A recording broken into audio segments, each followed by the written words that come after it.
And Aaron continues to strengthen, almost a major hurricane again, and starting to push some rain bands into our coastline. I'll show you what to expect as we get through the next several hours and overnight.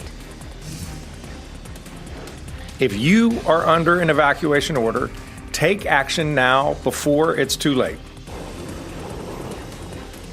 Governor Josh Stein shares how the state is preparing to assist along the coast following Aaron's arrival. And here in the WRAL Live Center, we are keeping a close eye on Highway 12. It remains open right now as NCDOT crews work to shore up the dune lines. We'll have a live report coming up. Hurricane Aaron is a massive Category 2 storm and is expected to become a Category 3 later today. The first rain bands are moving on shore across the Outer Banks. A tropical storm warning is in effect for the Outer Banks from the Beaufort Inlet to Duck. Good afternoon, everyone. I'm Renee Chu. And I'm Chris Levingood. We have teams from Rodanthe to Topsail Island with a look at the conditions there. And we'll begin with meteorologist Elizabeth Gardner and the WRAL Severe Weather Center with a look at what to expect as Aaron gets closer to North Carolina.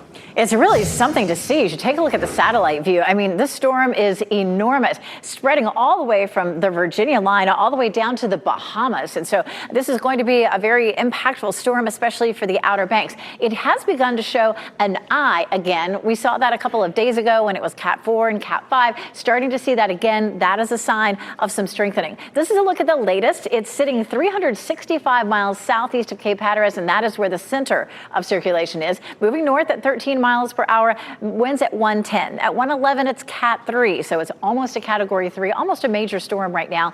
And by later today, it is likely to be there. Right now, we're looking at some rain bands pushing on shore. You can see one of those pushing in near Morehead City, and more of that here off the coast of Ocracoke and even over around Cape Hatteras as well. The rain itself is not going to be a big issue, but with the rain bands, we tend to see, of course, a push of water coming in, that storm surge, and that's where we get the overwash, we get the ocean flooding, and that's what's going to be the thing that has the biggest impact. By 8 o'clock or earlier, it's likely to be a Category 3 storm with 120 mile per hour winds and basically hold there as it moves past North Carolina and eventually on Friday away from us. But of course, we will get to the worst of it tonight and early tomorrow. We do have that tropical storm warning, expecting gusts at 50 miles per hour or less, and then a storm surge of 2 to 4 feet. That's going to be the thing that brings the most damage. We'll definitely see some high surf, and that will eat away at the beaches. So what's new at noon? Aaron is getting stronger. It's getting a more defined eye and likely to be Category 3 later today. We'll talk more about our overnight impacts and into tomorrow, both along the Outer Banks and right here coming up. All right, thank you, Elizabeth. Coastal flooding and ocean overwash is likely to peak today and tomorrow in Dare County. WRAL's Sean Gallagher is live in Rodanthe, and that's where some people chose to ignore the evacuation order for Hatteras Island. Sean, what's behind their decision?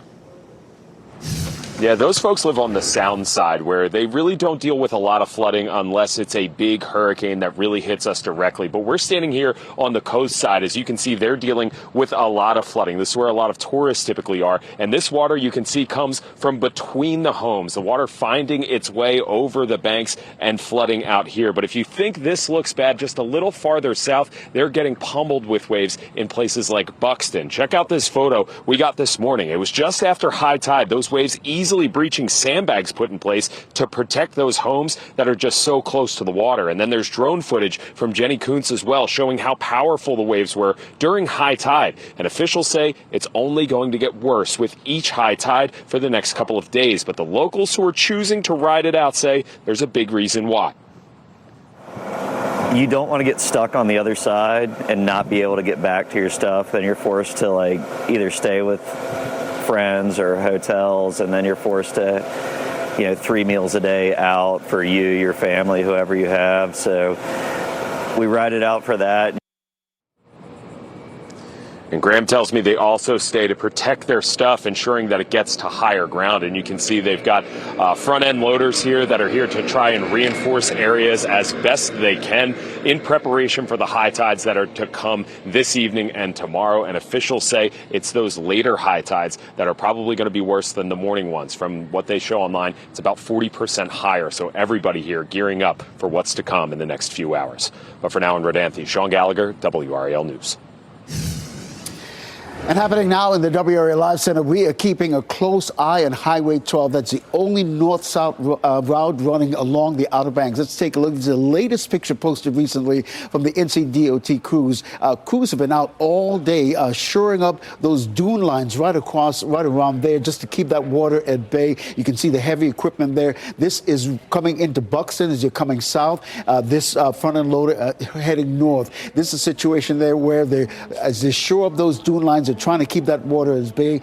We talked to Tim Haas with the NCDOT earlier today. He says crews will be out there just to make sure that that road remains passable. And as of right now, the road is passable, but that could change in the next few hours. State emergency responders are prepared and in position as Hurricane Erin gets nearer.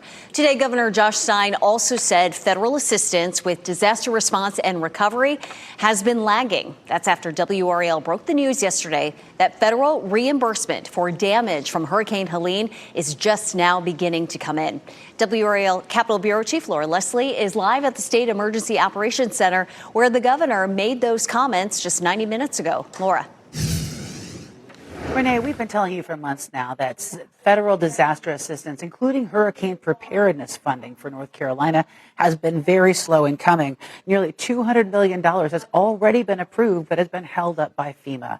Yesterday, we broke the news that some of that money has been released, but the majority of it is still stuck up in Washington. I asked Governor Josh Stein today to respond to that. It's been nearly a year now, if you remember, since Helene hit the western part of the state, the Piedmont still recovering from Chantal flooding, and now Hurricane Erin is moving up the west coast. Meantime, Stein said the federal government's response has been slower than usual. Can you talk about whether that's going to impact our ability to respond to Erin? And, has the federal government been a good partner in getting ready for this hurricane season? Well, I want to acknowledge and express my appreciation to FEMA and the Department of Homeland Security. Yesterday, we got word that about $85 million of the previously approved projects, that reimbursement will be released. We have not yet received the money, but every indication is that those funds will be coming shortly. Now, we still have $100 million in other projects that are due for reimbursement, and it creates real financial strain, especially for the local governments, but also the state. Now, Stein said the state does have sufficient resources for now to respond to the new Hurricane Erin, but recovery needs will depend on, of course, how much damage that storm does. We asked FEMA yesterday whether those funds for the last big disaster could be released by, say, the anniversary date in September. They have not responded yet. Laura Leslie, WRAL News, live in Raleigh. Although Hurricane Erin is unlikely to impact the Triangle, there are a few more systems swirling in the Atlantic. You can prepare your family for the next storm. Pack your emergency kit, stock up on supplies, and make a communication plan. Find that checklist on WRAL.com/hurricanes. We've done many stories on the long lines at the DMV across the state, and now the agency is hiring dozens of licensed examiners to reduce wait times. 40 new positions are in the mini budget that Governor Josh Stein signed into law earlier this month. The DMV is now recruiting for the positions across the state. I was laid off back in June and looking for work. And I heard that the DMV was having a hiring event. The only thing I'm concerned with is, the pressure that new people would have when they come on and have to be trained up to serve the public. That's a lot of pressure with everything going on. Today's DMV job fair ends at 1 p.m. and applications are open on the DMV career website. And new into the WRAL Live Center. The search for a suspect in a Durham homicide is now over. Take a look at your screen. This was the scene on the 600 block of Reservoir Street back in June. Durham police say in collaboration with U.S. Marshal's Office and the Durham Police Department, they have arrested Sincere Bostic in this case. This was a shooting incident that killed one man and left a 15-year-old girl injured. That man who died was Jaquan Taburn. Bostic is being held in the Durham County Detention Center with no bond. This is an ongoing investigation. We'll update you as soon as we get any new information.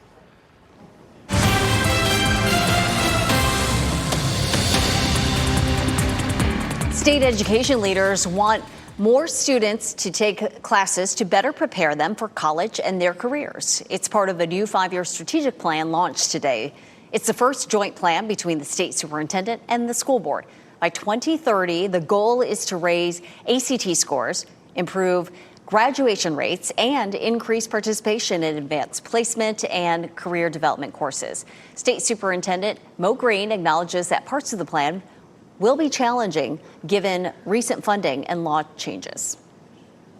For some of these actions, we know that we have to take existing resources and realign them to make the action work. The plan also wants to increase educator compensation. The state will track the progress toward its goal.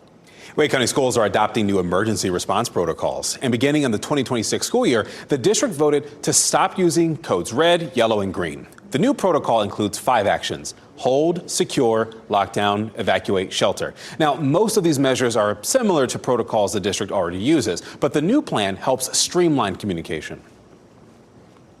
Seconds count.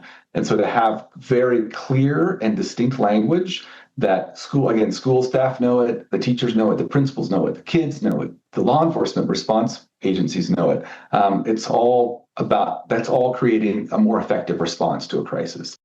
Clarity and communication. Durham Public Schools currently uses the protocols developed by the I Love You Guys Foundation, and a spokesperson says using this system strengthens coordination, reduces confusion, and ensures a unified response. Right now, the Durham Rescue Mission is holding its annual back-to-school celebration. We were there as volunteers prepared for the event. They are serving a barbecue meal in addition to providing fun activities for kids. Every child will get a free backpack full of school supplies as well. It's all happening at the Mission on East Main Street in Durham. The CEO of Target is stepping down as the company looks to break sales and stock slump. Brian Cornell has been CEO for 11 years, and a series of missteps caused sales to slump. Most recently, Target endured backlash over its shifting stance on DEI policies. The company's current chief operating officer will take over for Cornell. Next at noon, harassment arrest. A man in Florida is accused of targeting 2 children with special needs. How he's accused of going beyond bullying to upset them. Plus, space rock lights up the sky. A closer look at this video of a meteorite above Japan. And rough surf in Topsail. Just minutes away, a live report from Heidi Kirk at the coast as communities brace for effects from Hurricane Erin. Coming up next, sea storms moving in with WRAL's exclusive Dual Doppler 5000, sponsored by the WRAL Weather app. Download now for live radar.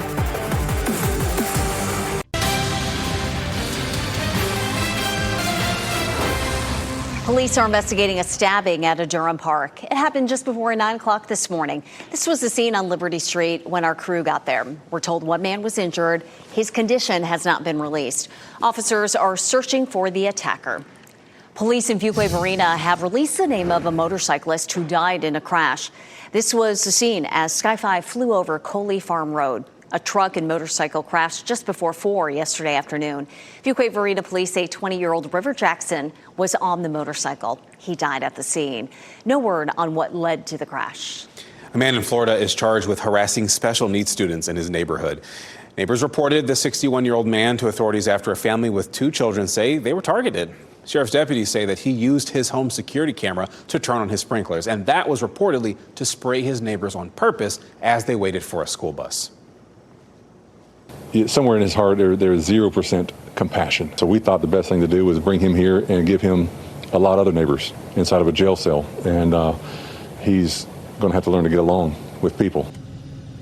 The family of the victim says that they tried to have the bus stop moved, but they say that the suspect began retaliating when those efforts failed. A man who stole an Aurora police car while officers investigate a burglary is now in police custody. It started with a burglary call around 8:30 yesterday morning. A couple watched on their surveillance camera as a man entered their home through a doggy door, took their keys, and tried to steal one of their pickup trucks. While officers were there, the man got into a patrol vehicle and drove away and led officers on a chase. It ended when a police sergeant rammed the stolen vehicle. Both drivers were taken to the hospital. They are expected to recover.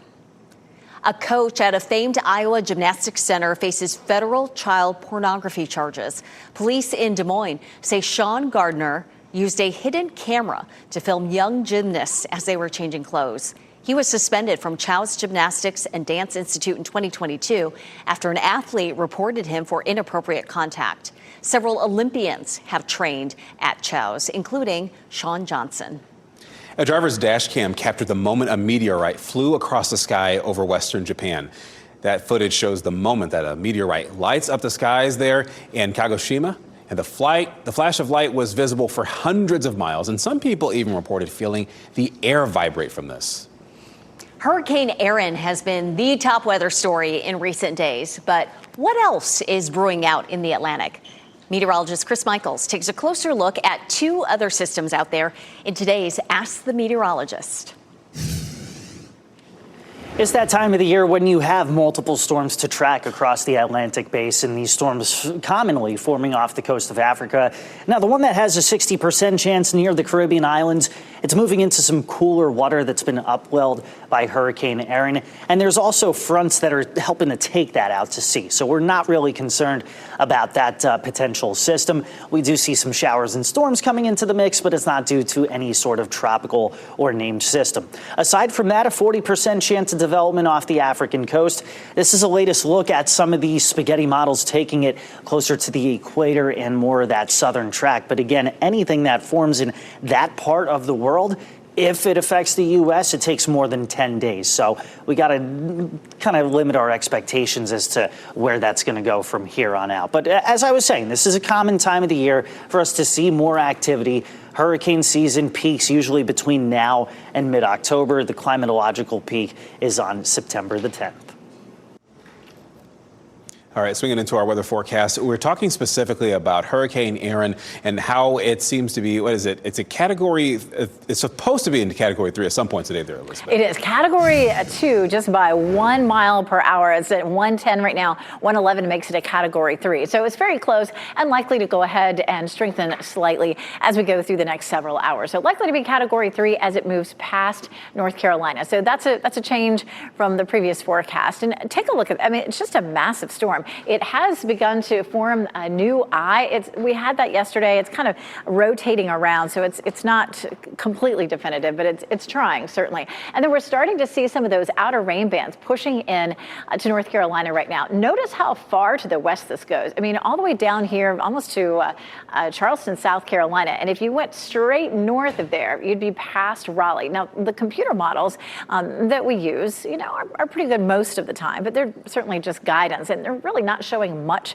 rain here for us, if anything. But take a look. We do have some light showers that have pushed in on these first few rain bands. Some of those as far inland as, sort of past the Sounds. We have some rain that's falling right here across parts of Ocracoke and some of the islands stretching down toward Cape Lookout, all the way up toward Cape Hatteras. So starting to see a little rain moving in. Now, the rain itself is not going to be that big of a deal, probably only 1 to 2 inches. But as the storm continues to move northward, it is pushing a lot of water out ahead of it, and the storm surge is going to be the biggest deal. And we may see a few scattered light showers. I'm going to show you the computer models for us in just a second. The 11 a.m. advisory definitely brought some changes, strengthening to the storm. Again, winds at 111, moving north at 13 miles per hour, about 365 miles between Cape Hatteras and the center of circulation. The closest it gets is going to be about 200 miles, but we'll still see some strong gusty winds.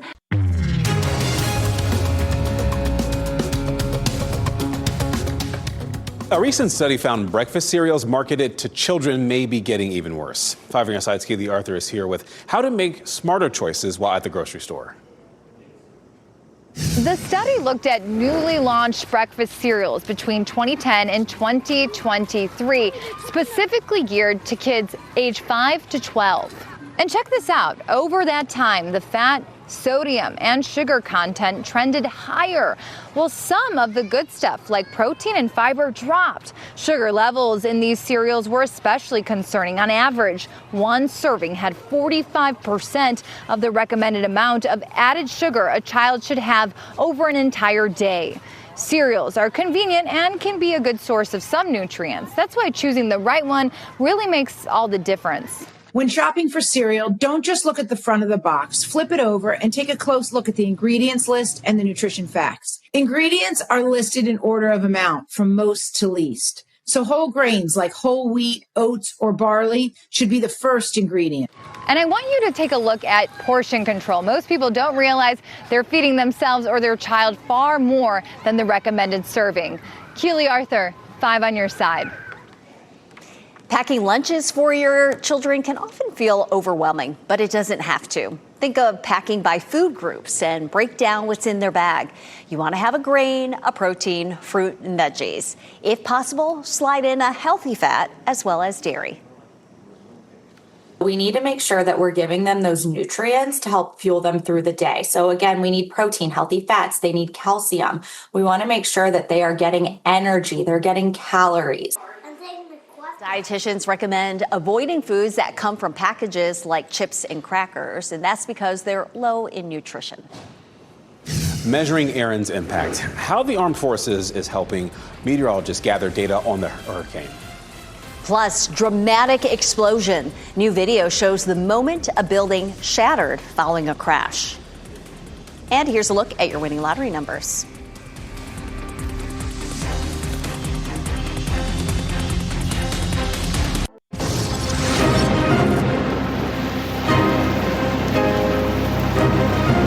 State emergency responders are prepared and in position as Hurricane Aaron gets nearer. This morning, Governor Stein gave an update on the state's response and readiness. Approximately 200 North Carolina National Guardsmen are on standby in high clearance vehicles to respond quickly. 3 of the state's swift water rescue teams are also near the coast. And the DOT teams are ready to clear roadways along the coast as conditions improve later this week. We have crews from the Triangle to keep you, of course, informed there, and we have a crew all on the coast as well. We begin with Elizabeth Gardner and the WRAL Severe Weather Center with a look at where Aaron is now. Looking at the rain bands that are moving on shore, this started a couple of hours ago, and now we're seeing some scattered light rain, nothing heavy. The winds are not very strong just yet, but the center of circulation is still more than 350 miles south of Cape Hatteras. This is Cape Hatteras right here, and we've seen a few rain bands coming through. We'll head up to the north and even as far inland as Elizabeth City and down across some rural areas just to the south of Elizabeth City. We're seeing some of those showers. Now, right here, we're not likely to see much rain, maybe a sprinkle or two this evening, but we will see some heavier rain definitely along the coast. You can see sort of the leading edge here of some of those heavier rain bands that are likely to start to move in the next couple of hours. Here's the center of circulation. The big news with the storm is it's beginning to increase in intensity again, likely to become Cat 3 this afternoon or this evening, and it's been having more of a resurgence of an eye developing. It's moving north at 13 miles per hour with winds at 110, 111, makes it a Category 3. All right, let's jump on out and talk a little bit more about what's happening with this storm. First of all, it is huge. It is really wide, around 750 miles wide. So it's a huge storm. As it moves northward, it will spread winds inland. For the Outer Banks, we could see tropical storm force winds. That would be 40 to 50 miles per hour. But the hurricane force winds are likely to stay closer to the center of the circulation, and that is not likely to impact land. So wind's not going to be a huge deal. The rain's not going to be a big deal. It's really going to be the storm surge that causes all the big problems. We're going to talk a bit more about how much storm surge that we'll see and some of the impacts around here in terms of the wind. Elizabeth, thanks. Conditions on the coast remain dangerous with the threat of rip currents and beach erosion. Some beach access points in North Topsail Beach are closed ahead of Hurricane Aaron. WRAL's Heidi Kirk is on Topsail Island and spoke moments ago with the North Topsail Beach town manager. Heidi, officials there are monitoring the conditions closely. Renee, beach erosion is something that officials here are monitoring pretty much year-round. They have ongoing beach nourishment projects, but especially when we have these threats from hurricanes like Aaron, they're looking at this even more closely. Now, take a look at what we already see here on the coastline on North Topsail Beach. You've already got some erosion going on here, and especially during high tide, you can see even more of this. If you take a look even further down, you'll see there's some sand right up on top of those stairs, and when the water does get higher and higher, it can completely bury some of those areas. So this is something that officials, again, are monitoring extremely closely. And as we mentioned, we talked with the town manager just within the hour here in North Topsail Beach, who says they actually did a survey well in advance of the coastlines, and they'll be monitoring it throughout the storm and after the storm to see how the dunes held up and what areas they need to reinforce going forward. Of course, we also talked to them about some of those water rescues going on and the threat of rip currents here on the beach. But take a listen to what the town manager has to say about all of this. Well, we're always concerned. Erosion is always at the top of our minds. And, you know, what that we need to do to keep an eye, monitor, and do anything that we can to, as far as preventive and projects. Now, of course, Onslow County's beach access points, the ones that are operated specifically by the county, are completely closed right now. But there are some access points like we are standing on that you can get to. And again, officials here are urging, do not get in the water. I'm going to take you out and look at the surf here.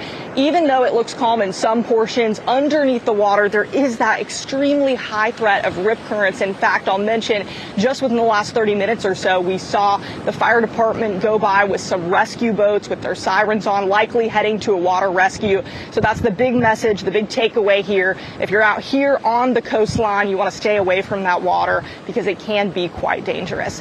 Heidi Kirk, WRAL News, live on North Topsail Beach.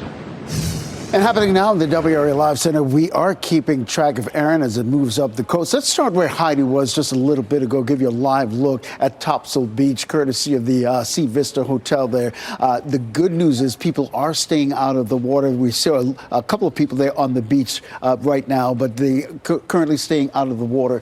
As we go to the Outer Banks, this is a look at Rodanthe. Of course, that's the Rodanthe Pier. You can see the waves crashing onto that pier, and we're a few hours away from the high tide, but you can see conditions continue to deteriorate as we take a live look at Avon, the Avon Pier in the distance, and you can see conditions really beginning to get worse over there along the Outer Banks. Of course, we'll keep track of Hurricane Erin as it parallels the North Carolina coast in the WRAL Live Center. The U.S. Air Force is helping meteorologists measure the intensity of Hurricane Erin.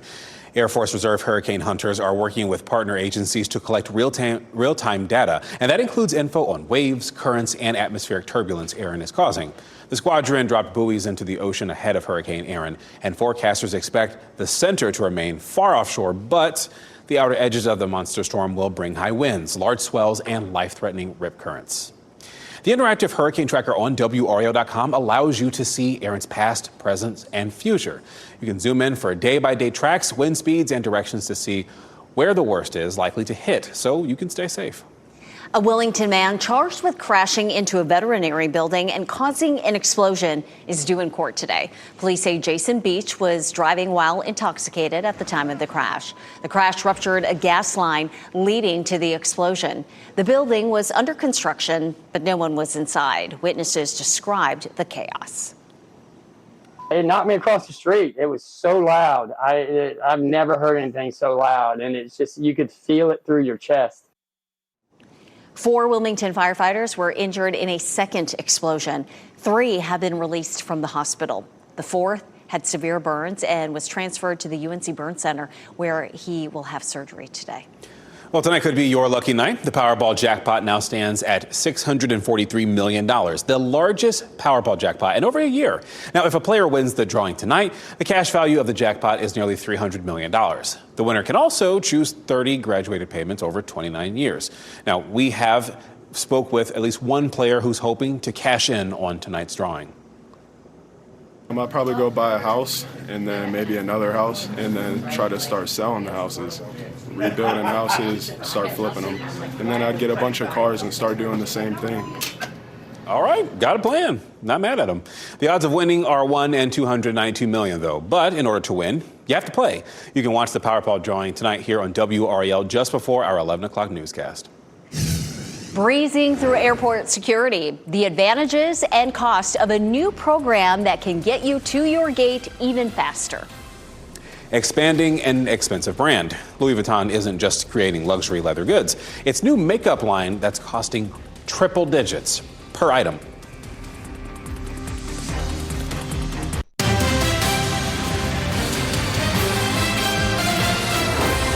Imagine skipping nearly every TSA step before you board your flight. It's happening right now at one major airport. TSA and Clear launched a new e-gate program at the world's busiest airport, Atlanta's Hartsfield-Jackson.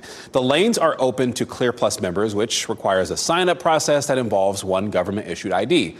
And then you've got a $209 per year membership charge, and then a scan of your face for your biometric data. Now, once approved, travelers just walk up to the e-gate where your face is scanned by a camera, and the system takes 3 seconds to approve the passenger. Then it's off to the bag screening area. I remember coming here many times and waiting for hours through security, so absolutely. This will make a difference. Clear says only the TSA has control over security screening, and passenger information remains private. Nearly a third of U.S. businesses plan to increase prices by the end of the year. That's according to a new report from LendingTree. It found more than 30% of businesses surveyed said they expect prices will be higher in 6 months than they are today to adjust to rising costs and inflation. About 5% said their prices will decrease. 65% said they will stay the same. Louis Vuitton enters the world of luxury cosmetics today with the most expensive items on the makeup market. There is a scented lipstick for $160. Oh, but it's embossed with the signature logo, Chris. And an eyeshadow palette for $250. The products will be sold exclusively online and at select Louis Vuitton stores starting this month. Is there gold leaf in the makeup? For the 1%ers, I guess. My credit score better go up if I buy something like that. Goodness. All right, playing through the pain. How a group of passengers helped pass the time when their flight ran into some delays on the way.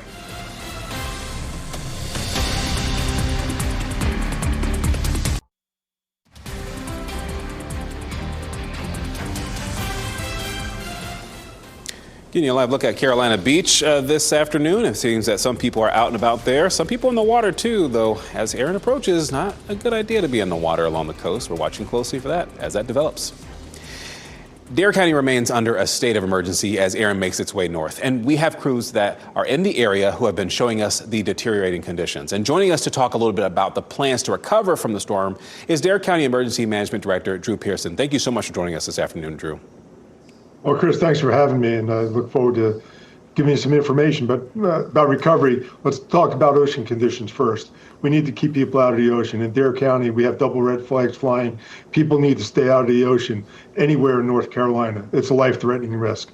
We are ready for the storm to come. We have mandatory evacuation in place. People have left. Our crews on Hatteras Island, our volunteer fire departments, everybody who's there to respond as the storm comes through are ready to help people until they can't help them any longer. And then we're ready to start the recovery process, working with our partners at NCDOT to get the road open, get the communities taken care of, get our damage assessments done, and then get people in there to help those people that need help as quickly as possible. Drew, you said that people need to stay out of the water, and we even know that there have been rescues performed. Do you think people are really listening to these warnings in the area and actually need to leave? Yeah, I can only talk about Dare County. We've had very few rescues. We put a swimming prohibition in place back on Sunday. We've been flying double red flags for several days. Where people are abiding by it here in Dare County, but it's not just Dare County where the ocean is rough. It's all across the North Carolina coast, and I just encourage everybody to stay out of the ocean. It's life-threatening. Lastly, we know that there are some. We know that the Air Force is prepared, stand by if they need to have some assets there to help people. How does it make you know? How does it make you feel knowing that there are additional resources outside the county prepared to help out if that's needed? Chris, as always, I'm just so happy to be a North Carolinian and have the amazing folks at North Carolina Emergency Management standing behind us, ready to help us when we need it, whether it's with those swift water rescue teams, the helicopters, those aviation assets. I know they're there and they're ready for us, and we truly appreciate them each and every day. Dare County Emergency Management Director Drew Pearson, thank you so much for joining us this afternoon. Thanks for having me, Chris. In Dare County, the home county of the Outer Banks, no stranger to these hurricanes. Meteorologist Elizabeth Gardner in the WRAL Severe Weather Center. But this being the first hurricane of the season, we'll see if they're ready. Hopefully they are. You know, each hurricane has its own personality. It takes a different track and acts differently. This one, of course, is going to be a very strong hurricane. It's been fluctuating some. It is starting to strengthen again. You can see here on the satellite view, an eye starts to develop. It's wobbled a little bit. But this storm, the center of circulation is going to stay offshore. So we're not going to see, a landfalling major hurricane, but we're still going to see some big impacts along the Outer Banks. Out ahead of a hurricane, especially a strong one like this, it pushes the water out in front of it. And so that is pushing the water up against the Outer Banks, where we have overwash easily because the Outer Banks elevation is really only a few feet. So when you're talking about 2 to 4 feet of elevation, you're talking about a lot of overwash and a lot of flooding to homes and businesses. All right, let's talk about where the center of circulation is right now. 365 miles southeast of Cape Hatteras, moving north at 13, winds at 110, 111 would make it a Category 3 storm, and it's likely to become Category 3 later today. We do have some light rain that's been moving onshore since about the middle of the morning. We'll continue to see the rain bands moving onshore, and they'll likely get a little heavier later on this afternoon. But because we won't see the center of circulation making it onshore, rainfall is not likely to be the big issue for us, but storm surge definitely will be. This is a live look at Beaufort, and things are looking pretty quiet in Beaufort. It doesn't look terribly windy. You can see the boats aren't really bobbing up and down here, but this is the intercoastal waterway. And of course, the coast is way over here. So we're not seeing those big waves along the beaches. And that's one thing that will be an issue. We're going to see a lot of heavy surf, and that's going to really erode a lot of our beaches. We get a storm like this, and we can lose a lot of sand on the coast of North Carolina. Here's a look at our futurecast. We'll move it on out and pause it here about 9 a.m. About 9 a.m., it's going to be the center of circulation to Cape Hatteras, around 200 miles or so. Once we get into the day Friday, there's 8 a.m. Friday. It's really pulling away from North Carolina, and we'll see much fewer impacts during the day on Friday. We do have the tropical storm warning. We'll see gusts 40 to 50 miles per hour potentially along the coast, but that storm surge at 2 to 4 feet will be what I think will be the biggest impact that we end up seeing. And then, of course, that high surf that will, of course, churn away some of the beaches. Let's talk about some of the wind speeds right now. These are a look at the readings, the wind gusts from the buoys, and sitting off the coast of Wilmington, 31 mile per hour wind gusts right here at Cape Hatteras, 27, and then up here closer to say Nags Head, around 20. So that's where we're sitting right now. As we get through the afternoon and into the evening, we'll push it ahead to 8 o'clock. We're looking at 35 mile per hour wind gusts at Ocracoke. We push it on out to where the storm is likely to be closest. We're looking at 45, maybe 50 mile per hour gusts along the coast. But for us, notice, I mean, it's 25, maybe 30 mile per hour gusts, and then we'll see that late tonight and early tomorrow. Our southern beaches, of course, will be dealing with some breezy conditions and some coastal erosion, definitely high rip current danger. We'll see all of that along the Outer Banks, plus that 2 to 4 foot storm surge. What we'll see around here is not much rain, but just some breezy conditions. And once this all moves through, we're going to get a break in the humidity. We might start to feel that over the weekend. We still have a chance of some showers and thunderstorms on Sunday and Monday, but right now we're not expecting to see a lot of rain from Aaron. Tunes on the tarmac. If you're going to be stranded on an airplane, this is the way to do it. The impromptu concert passengers enjoyed during a flight delay. As we wrap things up, here's a look at a few of the headlines that we're following today. Hurricane Aaron, a massive Category 2 storm, is inching closer to our coast. The first rain bands are moving onshore across the Outer Banks, and that's where a tropical storm warning is in effect, from the Beaufort Inlet to Duck. Coastal flooding and ocean overwash will likely peak today and tomorrow, and waves are already breaching sandbags put in place to protect homes, and it's expected to get worse at high tide. Farther south, coastal communities are seeing increased rip currents and preparing for beach erosion. Some beach access points in North Topsail Beach are closed with high winds and high surf on the way. Officials are asking people to avoid the beaches and to definitely stay out of the water. Rescues are already happening in that area. State emergency responders are prepared and in position as Hurricane Aaron gets nearer. At the same time today, Governor Josh Stein also said federal assistance with disaster response and recovery, it's been lagging. You can count on WRAL for live team coverage of this hurricane until the storm moves out. A jazz band stranded with passengers on a delayed flight made light of the situation by playing some music.